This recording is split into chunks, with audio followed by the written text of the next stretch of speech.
What's going on? How you doing? We're on page 541 of the Sealed Nectar. Let's just go right on into it.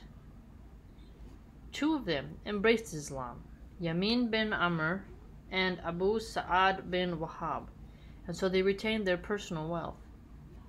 Allah's Messenger, peace be upon him, seized their weapons, land, houses, and wealth.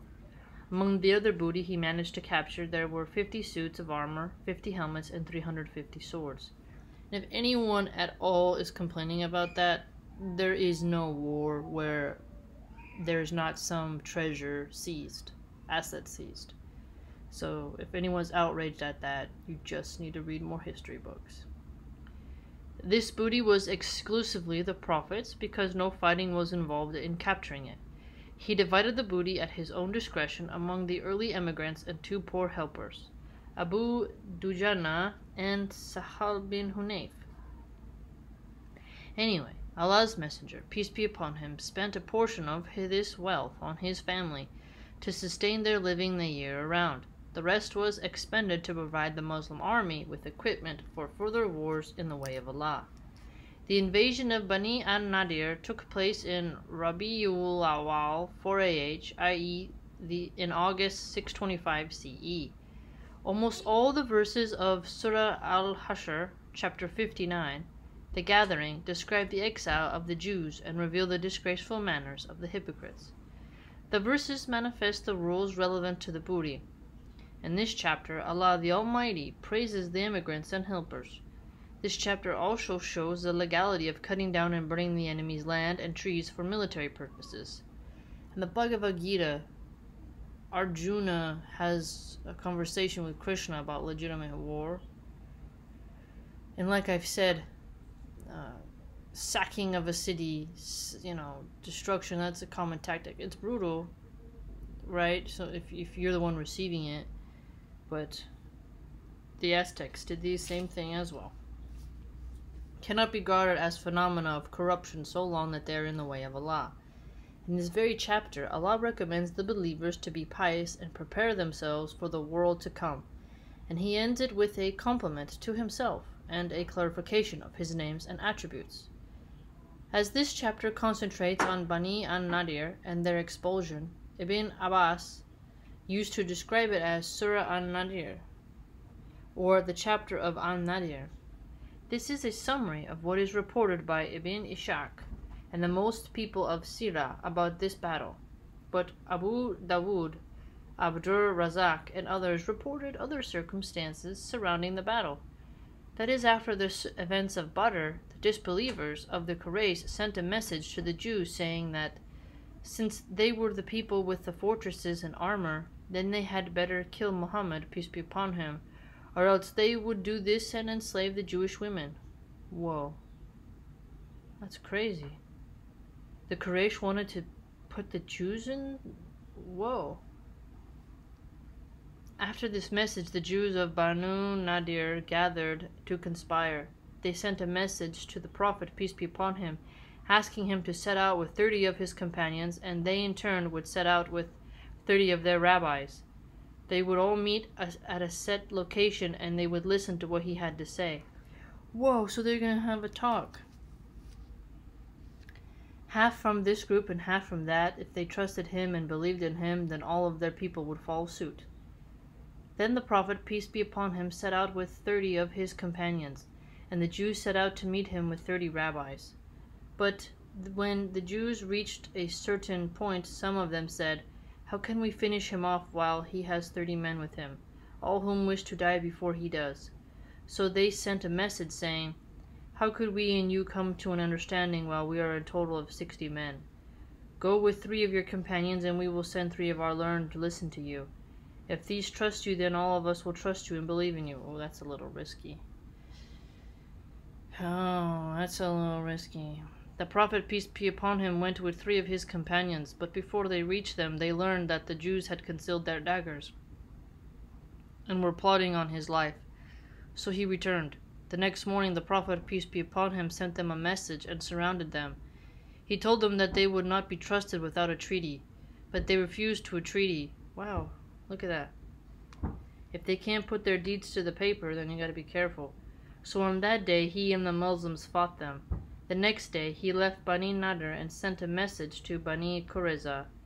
He invited them to a treaty which they agreed to.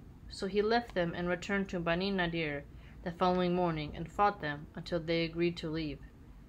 Wow, so they had to do that battle and just like go at it for a little bit, taking no weaponry with them. I wonder if he's going to confiscate it, maybe melt it down. So they came out and brought with them whatever their camels could carry of their property, including the gates and beams of their houses.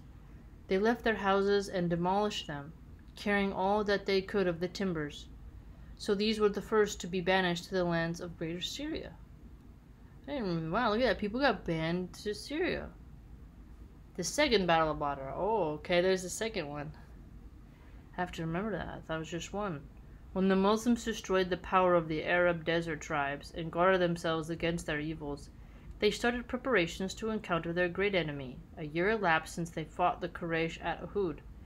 So it was due time to meet them to fight again in order to determine which of the two parties was worthy of survival. In Shaban 4AH, January 626 CE, Allah's Messenger, peace be upon him, set out for Badr accompanied by 1,500 fighters and 10 mounted horsemen, and with Ali bin Abi Talib as standard bearer. Abdullah bin Rawa was given authority over Medina during the Prophet's absence. Okay, so he's going to be heading, he's like the hand of the Prophet, he's going to help out. Reaching Badr, the Muslims stayed there, waiting for the idolaters to come. Abu Sufyan's forces comprised 2,000 footmen and 50 horsemen. They reached Mar az-Zahran, a few miles outside of Mecca, and camped at a water place called Majanna. Being reluctant, discouraged, and extremely terrified of the consequences of approaching a fight, Abu Sufyan turned to his people and began to introduce cowardice-based poor excuses in order to discourage his men from going to war, saying, "O tribe of Quraysh, nothing will improve the condition you are in but a fruitful year, a year during which your animals feed on plants and bushes and give you milk to drink." Wow. And I see that this is a rainless year. Therefore, I am returning now and recommend you to return with me. A rainless year? A whole year without rain? It seems that his army was also possessed of the same fears and anxiety, for they readily obeyed him without least hesitation. The Muslims who were then at Badr stayed for 8 days waiting for their enemy. They took advantage of their stay by selling goods for substantial profits. Hey, yeah, that's smart. I just like you selling some stuff. When the idolaters declined to fight, the balance of power shifted in favor of the Muslims, who thus regained their military reputation, their dignity, and managed to impose their awe-inspiring presence over the whole of Arabia. In brief, they mastered and controlled the whole situation. This invasion had many a name. It's called Badr the Appointment, Badr the Second, Badr the Latter, or Badr Minor. Because it's minor because it's the second, and the second is not as big as the one. And very interesting. Look at that. So now we know for sure there's 2 battles of Badr. The invasion of Dumatul Jandal. With the messenger returned from Badr, peace and security prevailed over the whole area. The Prophet, peace be upon him, then deemed it fit and appropriate to head for the most distant areas of Arabia, in order to subdue all hostile elements and gain undisputed recognition out of a friend and enemy alike. After a 6-month calmness in military activities, it was reported to the Prophet, peace be upon him, that some tribes in the vicinity of Dumatul Jandal, on the borders of Syria, were involved in a highway robbery and plundering, and were on their way to gather troops and attack Medina itself.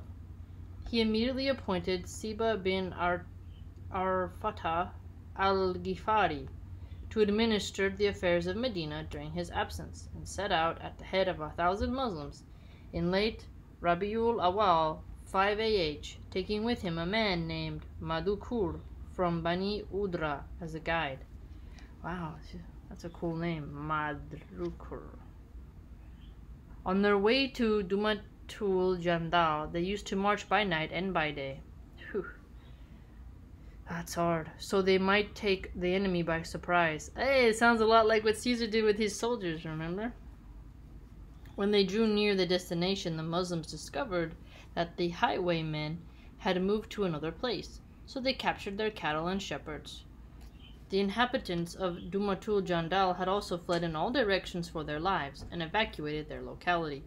That is exactly what the Gauls did. This is amazing. This is exactly very similar. How they left, and cattle and sheep being confiscated was a way of increasing your supply chain. Wow. 6 months of calmness. That's interesting. Syria, huh? Very cool, family. We're learning a lot.